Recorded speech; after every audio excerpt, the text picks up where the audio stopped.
എനിക്ക് മൈഗ്രെയിൻ ആണെന്ന് സ്വയം ഡയഗ്നോസ് ചെയ്ത് മുദ്ര കുത്തുന്നതിന് മുന്നേ ഈ വീഡിയോ കൃത്യമായിട്ട് ശ്രദ്ധിക്കൂ.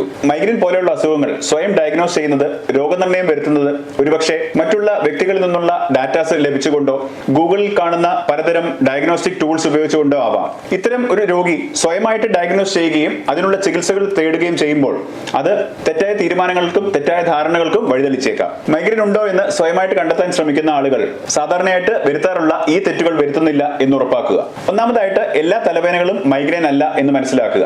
ഒരു ക്ലാസിക്കൽ മൈഗ്രെയിൻ അല്ലെങ്കിൽ ഒരു ടിപ്പിക്കൽ ആയിട്ട് മെഡിക്കലി നമ്മൾ മൈഗ്രെയിൻ എന്ന് പറയുന്ന രോഗത്തിനാണ് ഡയഗ്നോസ്റ്റിക് ക്രൈറ്റീരിയകളും മറ്റുമുള്ളത്. ഇത്തരത്തിലുള്ള ക്രൈറ്റീരിയയിലുള്ള പല കാര്യങ്ങളും പല ഫാക്ടേഴ്സും എല്ലാവരിലും കാണണം എന്ന് നിർബന്ധമായിട്ടില്ല.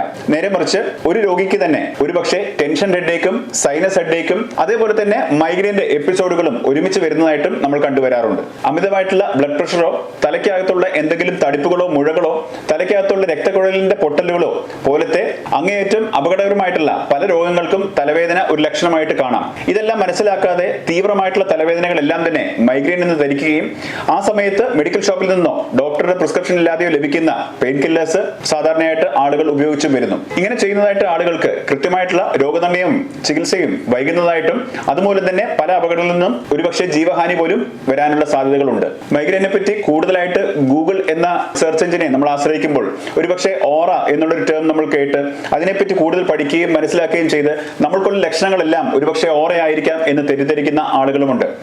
ഒരുപക്ഷെ നിങ്ങളുടെ കയ്യിലേക്കുള്ള വേദന, ഒരുപക്ഷെ കൈകൾ ഒരു വശത്തുള്ള കയ്യോ കാലോ വരാതിരിക്കുക, അവിടെയുള്ള തരിപ്പുകൾ, അവിടെ നമ്മൾക്ക് അനക്കാനുള്ള ബുദ്ധിമുട്ട്, ഇത്തരത്തിലുള്ള കാര്യങ്ങളെല്ലാം തന്നെ ഓറയായിട്ട് വരാറുണ്ട്.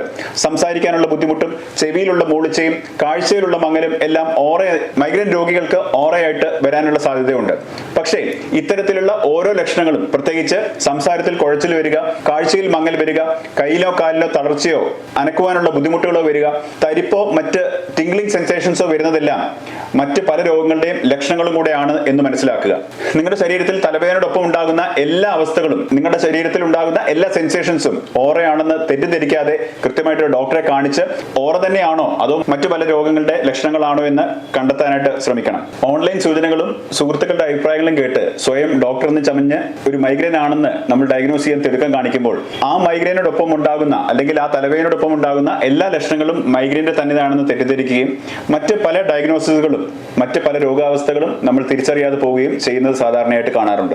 പല രോഗികളോട് നമ്മൾ സംസാരിക്കുമ്പോൾ നിങ്ങൾക്ക് ആരാണ് മൈഗ്രെയിൻ എന്നുള്ള ഡയഗ്നോസിസ് പറഞ്ഞു തന്നത്, അതല്ലെങ്കിൽ ആരാണ് മൈഗ്രെയിൻ എന്ന് കൃത്യമായിട്ട് രോഗനിർണയം നടത്തിയതെന്ന് ചോദിക്കുമ്പോൾ എനിക്ക് കഠിനമായിട്ടുള്ള തലവേദനയാണ് സാറേ, വർഷങ്ങളായിട്ട് ഇത് മാറിയിട്ടില്ല, അതുകൊണ്ട് തന്നെ ഇത് മൈഗ്രെയിൻ ആണ് എന്ന് ഞാൻ തന്നെ തീരുമാനമെടുത്തു എന്നുള്ള കാര്യങ്ങൾ കേൾക്കാറുണ്ട്. തികച്ചും അപകടം വിളിച്ചു വരുത്തുന്നതായിട്ടുള്ള, തികച്ചും നിങ്ങളുടെ ജീവഹാനി പോലും സംഭവിച്ചേക്കാവുന്ന പല രോഗാവസ്ഥകളും ഒരുപക്ഷെ നിങ്ങൾ അനുഭവിക്കുന്നുണ്ടാവാം. ഏത് തരത്തിലുള്ള വേദനയാണെങ്കിലും, എത്ര തീവ്രമോ എത്ര ഫ്രീക്വന്റ് ആയിട്ടോ വരുന്ന വേദനകളാണെങ്കിലും ഒരു ഡോക്ടറെ കാണിക്കുകയും കൃത്യമായിട്ടുള്ള രോഗനിർണയം നടത്തുകയും ചെയ്യുക എന്നുള്ളത് വളരെ അത്യാവശ്യമാണ്.